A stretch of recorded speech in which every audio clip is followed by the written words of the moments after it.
the member, councillor in the ministry, in the Premier's ministry, the member from Prospect.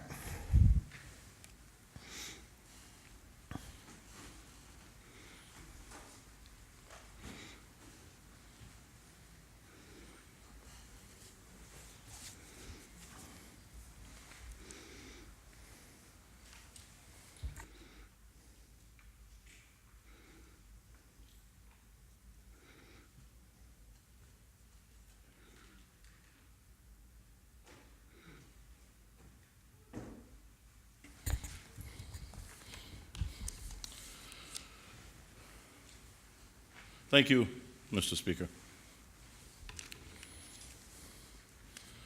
Mr. Speaker, members of this Honourable House, my constituents listening in Prospect and the wider Cayman Islands, good afternoon.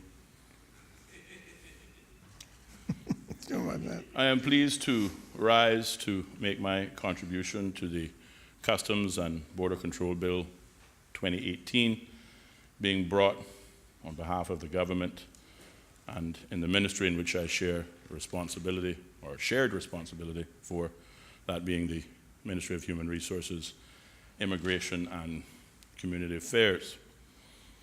Mr. Speaker, I certainly want to thank all of the members who have taken the time to share their view on this bill. I particularly thank the member from East End for his contribution to this debate and for his assurances that the government can count on his support for this bill, albeit given a few caveats, or I think the choice of words were conditions, Mr. Speaker. And that's fine. You know, I don't think we'll ever get the unreserved, unconditional support of members of the opposition on anything. So him saying that he will support it is good enough for me. However, Mr. Speaker, I noted the one area of this bill that the member found, I don't know, disappointing, or perhaps maybe gave him a moment of pause, was that the new merger that will result from the merger of Customs and Immigration to become the new Customs and Border Control, or CBC, is that it will still be beholden to Section 55 in the Constitution, that is falling under the special responsibilities of the Governor. And whilst I think, Mr. Speaker, that this is related largely to the fact that, well, to the question of bearing arms and making arrests, which I will happily leave to the Honourable Premier to address in his winding up, as I suspect that whole conversation might be a little above my pay grade.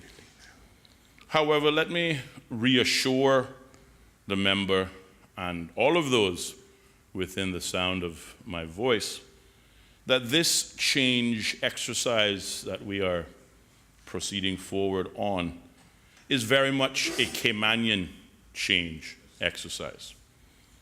We are looking at the world around us from our perspective, protecting our borders, whilst maintaining, Mr. Speaker, a global view in terms of partnerships. But it includes our people, our Caymanian people, at all key stages of the foreseeable vision and plan. Charles Clifford, Robert Scotland, Leo Anglin are just the beginning. But as we will discover in my contribution, a beginning starts with laying a strong foundation, and I believe the government has done so with the selection of these three fine and capable Caymanians from the foundation level. And that's just the beginning, Mr. Speaker. I also want to remind the member and members, whether it be a member from East End or the comments raised by the member from Georgetown Central moments ago, that as we look at the present state of customs and immigration today, that organization or those organizations are practically 100% Caymanian. And I don't envision that changing anytime soon. So I just offer up that short preamble, Mr. Speaker, to reassure members that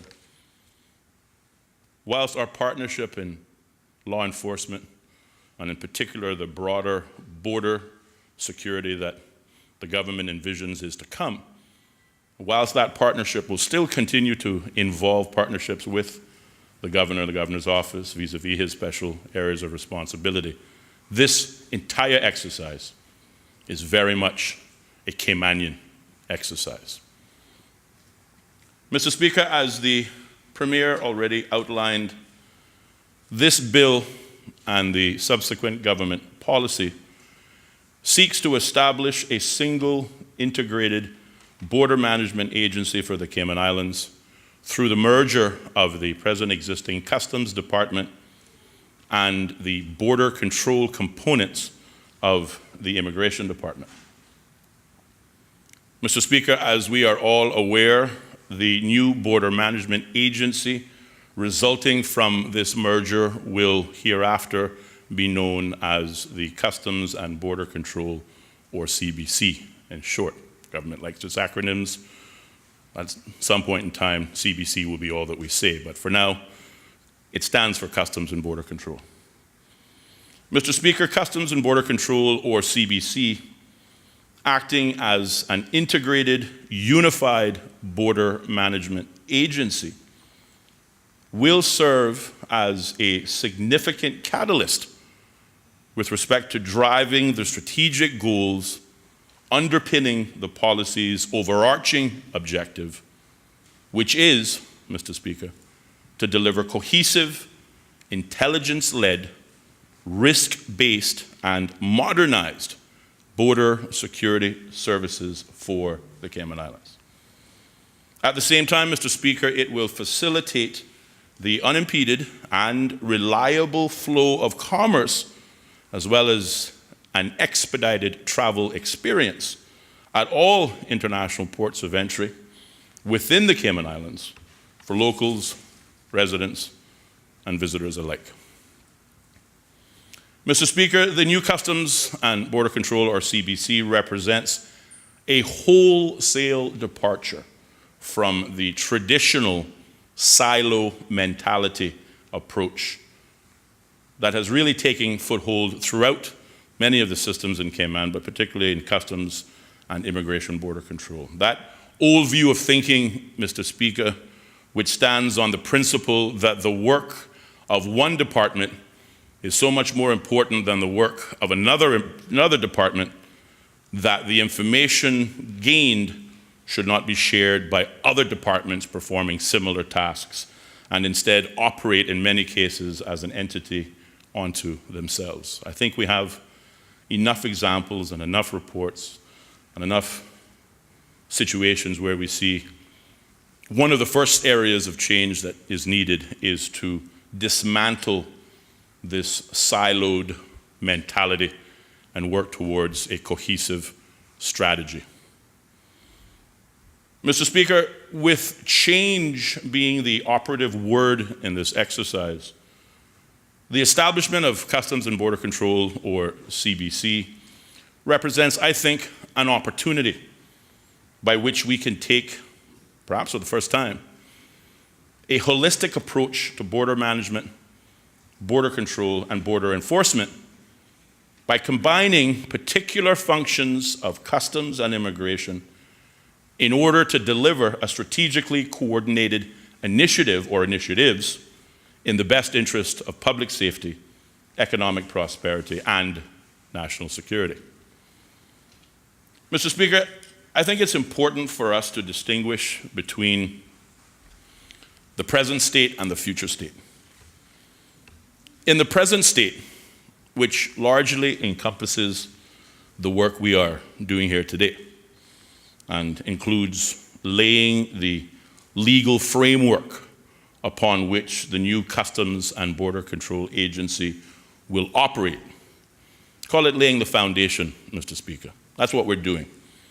But it is, just like building a house or any edifice, an important and vital first step. A foundation, Mr. Speaker, that will produce a magnificent edifice when we take into consideration the bigger picture, or the ambition, if I will, which is the future state in this government policy.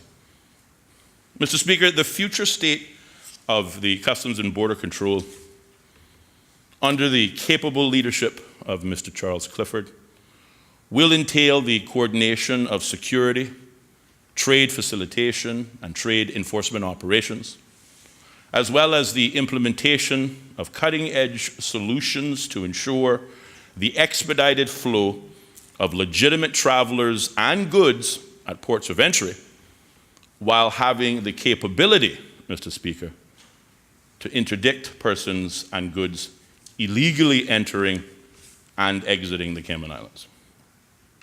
In addition to the establishment of work, which, Mr. Speaker, we learned on Monday also includes functions of border control, in particular migration management, so that we aren't importing more crime. The Ministry of Human Resources and Immigration is overseeing a multi-year change management exercise or program that will fully realize the integrated, intelligence-led, and technologically enabled future state of the Customs and Border Control, or CBC. Mr. Speaker, I anticipate that if this debate is anything like the others that have passed, members will undoubtedly be asking themselves, what exactly does this change exercise or program involve? Well, Mr. Speaker, if you will allow me to attempt to fill that want for more information by saying that the change exercise or program underpinning the creation of the Customs and Border Control, or CBC, can be described in a word as transformational, and will involve 4 key areas, albeit with many different moving parts. But the 4 key areas are: A, designing and transitioning to a fit-for-purpose organizational structure; B, re-engineering policies, procedures, and business processes with the goal of creating further efficiencies and effectiveness; C, the implementation of a dynamic and robust technology solution that allows the Customs and Border Control to respond in tandem with shifting security risks, as well as the evolution of our business community, together with the implementation of governing legislation for the lawful operation and authority of the Customs and Border Control and its officers, which, again, for the avoidance of any doubt, is what we are seeking to do here today in the present state. Mr. Speaker, collectively, however, these interrelated projects will give effect to the mission, vision, and strategic purpose of the Customs and Border Control, and indeed this unity government's policy objectives. Now, Mr. Speaker, speaking on some of the other moving parts, the transformational change program, Mr. Speaker, will incorporate particular functions and business components currently spread across the Customs Department and the Immigration Department. Exercises and matters in which each department is still doing individually, which our goal is to merge them so they will be doing them singly, and we believe with greater effect. Primarily, Mr. Speaker, Customs and Border Control, or CBC, will be responsible for leading the delivery of 3 operationally innovative strategies concerning the facilitation and importation of trade and customs policy, the facilitation and enforcement of travel and border control policy, and asylum, refugee, and detention management policy. Mr. Speaker, in its role as an integrated border protection and law enforcement organization, the Customs and Border Control Unit will deploy trained officers, intelligence and risk management tactics, as well as a combination of technologies to detect illicit activity intended to evade, avoid, or conceal duties or tariffs, or in other words, charges, concerning the trade and importation as prescribed by laws, regulations, policies, agreements, and so on. Mr. Speaker, you will undoubtedly appreciate, as will members of this Honourable House, that the introduction of the Customs and Border Control Bill 2018, as we are doing today, by no means is a final deliverable, but rather, as I have stated, the beginning of laying a foundation of a much larger strategic management process. So in other words, we'll be back to this Honourable House a few times as we introduce the various moving parts which form part of the whole that will take us to what we believe will be the future state. The significance of this bill, Mr. Speaker, presently before this House is such, again, that it provides the legal footing necessary to enable Customs and Border Control as a uniformed and disciplined enforcement body, authorized to undertake functions across the entire border continuum, including airports, seaports, and the interior domain. In short, we are laying the framework which will otherwise breathe the first breath of life into the organization that will become the Customs and Border Control. Moving forward, Mr. Speaker, we can expect that cross-skilling amongst the Customs and Border Control complement, which I might add has already begun with the exercise of training immigration officers into the intricacies of customs officers and vice versa, so that we have a single-minded agency. This will allow officers, Mr. Speaker, to be mobilized and deployed to either routine or priority tasking, and to supplement and surge operations as informed by intelligence and strategic planning. Moreover, Mr. Speaker, you will note a bleeding over, if you will, of one ministry to another, and we look at this change exercise in terms of human capital development, which again we spent the better part of Monday talking about in the immigration transition bill. From the human capital development perspective, Customs and Border Control as an intelligence-led agency will also seek to leverage international partnerships that will strengthen our complement of skilled, qualified, and experienced Caymanian personnel with the capability to formulate intelligence products in support of strategic business planning, decision-making, and resource allocation, as well as targeting and countermeasures related to the tackling of threats and risk posed to Cayman security. And what that means, in short, is whatever skills our operators in the Uniform Branch of Services have in Customs and Immigration, those skills will only be augmented going forward, so that we will make them better at what they do. Mr. Speaker, never before in recent memory has it been, in my opinion, a more exciting time to be a Customs and Border Control officer. Everybody should want to be a Customs and Border Control officer, and I hope that there are some young people in our schools today saying, "Mommy, Daddy, that's what I want to be," as part of a Caymanian organization that does that work. And all of these hard-working members of the uniformed services that presently make up Customs and Immigration as we know it today will be a part of this change exercise. And I want to say that again because there have been some fears, although they have been largely allayed thanks to the capable leadership again of Mr. Charles Clifford and others within the organization, certainly in the ministry, Mr. Wesley Howell and others, that this is not an exercise where persons have to fear for their jobs, but an opportunity in which persons can have their skills enhanced in broader and greater service to the people of the Cayman Islands. Mr. Speaker, whilst it is true that the exercise of combining border security services and other larger jurisdictions, let me say, have been met with their fair share of challenges. Likewise, Mr. Speaker, we in the Cayman Islands and in the ministry are certainly under no delusions that our attempts from today going forward will be perfect or seamless. We will have hiccups. However, Mr. Speaker, we as a ministry took very careful steps before we got to this stage of bringing legislation to lay the framework.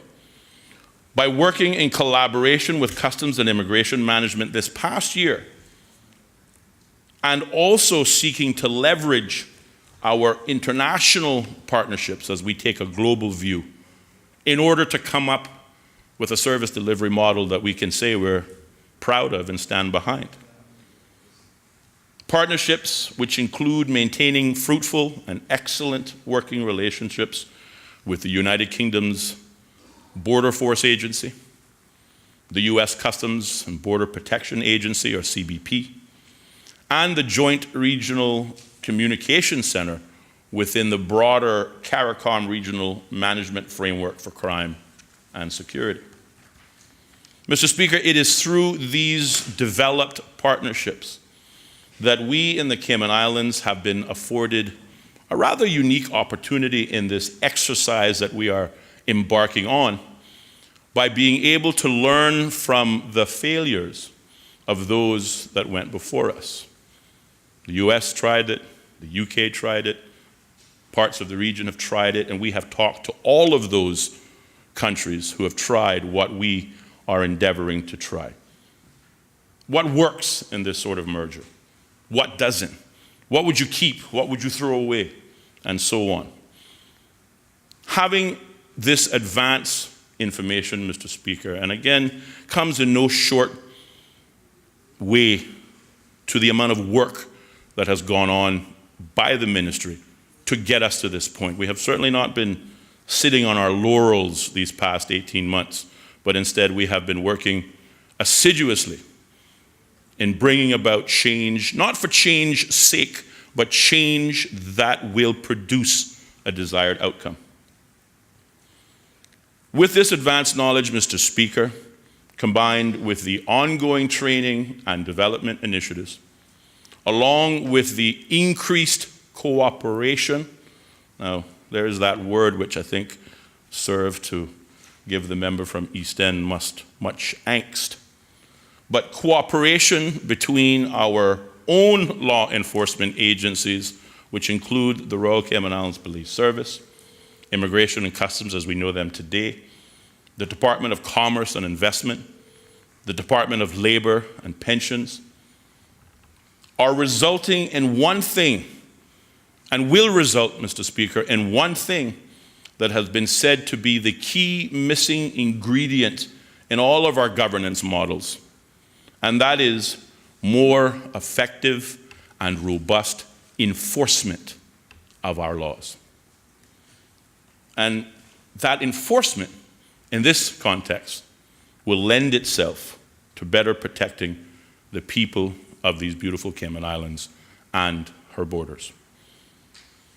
Therefore, Mr. Speaker, in conclusion, let the record show that it is indeed my pleasure to lend my support for this bill, which represents the work that I've had the pleasure of contributing towards over the past year, and also had the pleasure of working with other hardworking and diligent members of the wider team to produce this first in many steps towards what will be the future state of customs and border control in the Cayman Islands. And it is my hope that the members of this House, through these debates, will also see that the benefits to where we want to go outweigh the challenges of how we're going to get there, and that the challenges along the road are merely opportunities in disguise. And with that sort of thinking, I hope likewise that they too will lend their support to this bill when the time comes. Thank you, Mr. Speaker.